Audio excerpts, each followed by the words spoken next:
بسم اللہ الرحمن الرحیم۔ محترم ناظرین، السلام علیکم۔ ایک یہودی کو رسول خدا صلی اللہ علیہ وآلہ وسلم سے چند دینار قرض واپس لینا تھا۔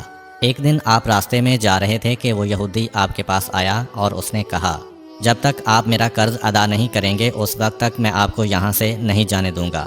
نبی اکرم صلی اللہ علیہ وآلہ وسلم نے فرمایا، اس وقت ادائیگی کے لیے میرے پاس کچھ بھی نہیں ہے۔ یہودی نے کہا، جب تک آپ میرا قرض واپس نہیں دیں گے میں بھی آپ کو یہاں سے جانے نہیں دوں گا۔ آپ نے فرمایا، اگر یہ بات ہے تو میں تیرے ساتھ یہیں بیٹھ جاتا ہوں۔ یہ کہہ کر آپ اس کے ساتھ بیٹھ گئے۔ جیسے جیسے وقت گزرتا گیا آپ کے صحابہ وہاں جمع ہوتے گئے۔ جب انہوں نے یہودی کی یہ جسارت دیکھی تو انہوں نے اس کو سزا دینے کا ارادہ کیا۔ آپ نے انہیں ہر طرح کی تادیبی کارروائی سے روک دیا اور فرمایا کہ تم دور چلے جاؤ۔ حکم رسول کے تحت صحابہ دور چلے گئے۔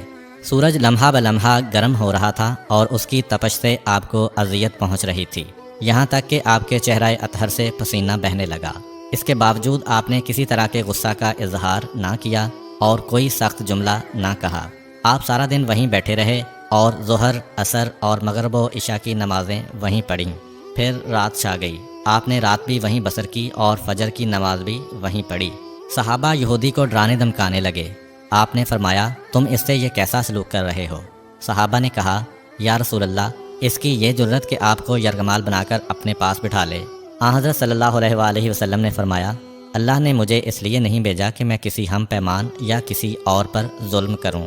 جب دن چڑھا تو یہودی نے کلمہ اسلام پڑھتے ہوئے کہا، اشہد ان لا الہ الا اللہ و اشہد ان محمدا عبدہ و رسولہ۔ میں اپنی دولت کا ایک حصہ راہ خدا میں دیتا ہوں۔ میں نے آپ کو اس لیے نہیں روکا تھا کہ میں آپ کی توہین کروں۔ اس ذریعے سے میں آپ کے پیمانہ صبر کو آزمانا چاہتا تھا، کیونکہ تورات میں میں نے آپ کی یہ صفت پڑھی ہے، محمد بن عبداللہ مکہ میں پیدا ہوگا اور طیبہ کی طرف ہجرت کرے گا۔ وہ تندخو اور سخت مزاج اور بیہودہ گوئی کرنے والا نہ ہوگا اور کوئی جھوٹی بات زبان سے نہیں کہے گا۔ اس طرح سے میں نے آپ کو یہاں رکھ کر اس بات کی تصدیق کی ہے کہ تورات نے بالکل سچ کہا تھا۔ رسول اکرم صلی اللہ علیہ وآلہ وسلم مبعوث برسالت ہونے کے 3 سال بعد تک خفیہ طور پر دعوت اسلام دیتے رہے۔ اس کے بعد اللہ تعالیٰ نے آپ کو حکم دیا کہ آپ کھل کر اللہ کا پیغام پہنچائیں اور لوگوں کو خدا کی طرف دعوت دیں۔ ایام حج شروع ہوئے تو پورے جزیرۃ العرب سے لوگ مکہ کی طرف آنا شروع ہوئے۔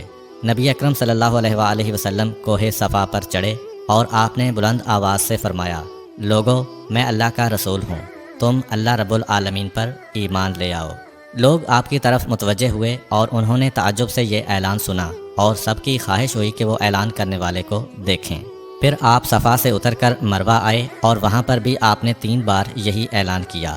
جب ابو جہل نے حضرت صلی اللہ علیہ وآلہ وسلم کا یہ اعلان سنا تو اسے سخت غصہ آیا۔ اس نے زمین سے ایک پتھر اٹھا کر آپ کی پیشانی پر مارا، جس سے آپ کی پیشانی زخمی ہو گئی، خون بہنے لگا اور آپ کا پورا چہرہ لہو لہان ہو گیا۔ اس کے بعد تمام مشرکین آپ کو پتھر مارنے لگے۔ نبی اکرم صلی اللہ علیہ وآلہ وسلم مجبور ہو کر کوہ ابو قبیس پر چڑھ گئے اور ایک چٹان کے پیچھے جا کر چھپ گئے۔ مشرکین نے بھی آپ کا تعاقب کیا لیکن آپ انہیں کہیں دکھائی نہ دیے۔ ناکام و نامراد ہو کر انہیں واپس آنا پڑا۔ اسی اثناء میں ایک شخص نے حضرت علی علیہ السلام کو اس واقعہ کی اطلاع دی اور کہا کہ میرا خیال یہ ہے کہ محمد مارے جا چکے ہیں، نعوذ باللہ۔ یہ سن کر حضرت علی علیہ السلام کو شدید دکھ ہوا اور آپ ام المومنین حضرت خدیجہ الکبریٰ سلام اللہ علیہ کے پاس آئے اور ان سے کہا، میں نے سنا ہے کہ مشرکین نے رسول خدا صلی اللہ علیہ وآلہ وسلم پر سنگ باری کی ہے اور بعض لوگوں کا یہ گمان ہے کہ نبی اکرم شہید ہو گئے ہیں۔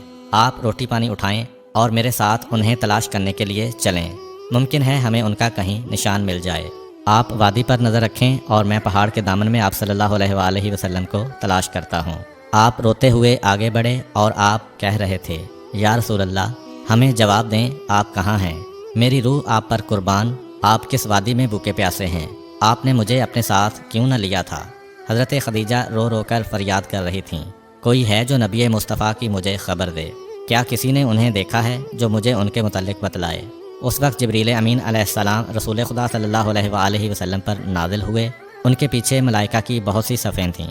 انہوں نے حضرت صلی اللہ علیہ وآلہ وسلم سے کہا، خداوند جبار نے ہمیں آپ کے فرمان کی تعمیل کے لیے بھیجا ہے، اگر آپ چاہیں تو ہم اس قوم کو تباہ کر دیں گے اور ان کا دنیا میں کہیں نام و نشان تک دکھائی نہ دے گا۔ رحمت للعالمین نے فرمایا، میں نبی رحمت بنا کر بھیجا گیا ہوں۔ میں عذاب و انتقام کا حامی نہیں ہوں۔ پروردگار میری قوم کو معاف کر دے، وہ مجھے جانتے نہیں ہیں۔ جبریل امین علیہ السلام نے آن حضرت صلی اللہ علیہ وآلہ وسلم سے کہا، خدیجہ سلام اللہ علیہا آپ کو تلاش کر رہی ہیں۔ خدیجہ کے رونے نے آسمان کے فرشتوں کو رلا دیا ہے۔ آپ انہیں جواب دیں، خدا کی طرف سے اور ہماری طرف سے انہیں سلام پہنچائیں اور انہیں جنت کی بشارت دیں۔ نبی اکرم صلی اللہ علیہ وآلہ وسلم نے خدیجہ و علی کو صدا دی اور انہیں اپنے پاس بلایا۔ دونوں شخصیات آپ کی خدمت میں حاضر ہوئیں۔ انہوں نے آپ کی پیشانی پر پٹی باندھی اور گھر لے آئے۔ جب مشرکین کو معلوم ہوا کہ نبی اکرم صلی اللہ علیہ وآلہ وسلم اپنے گھر آ چکے ہیں تو انہوں نے گھر کا محاصرہ کر لیا اور سنگ باری شروع کر دی۔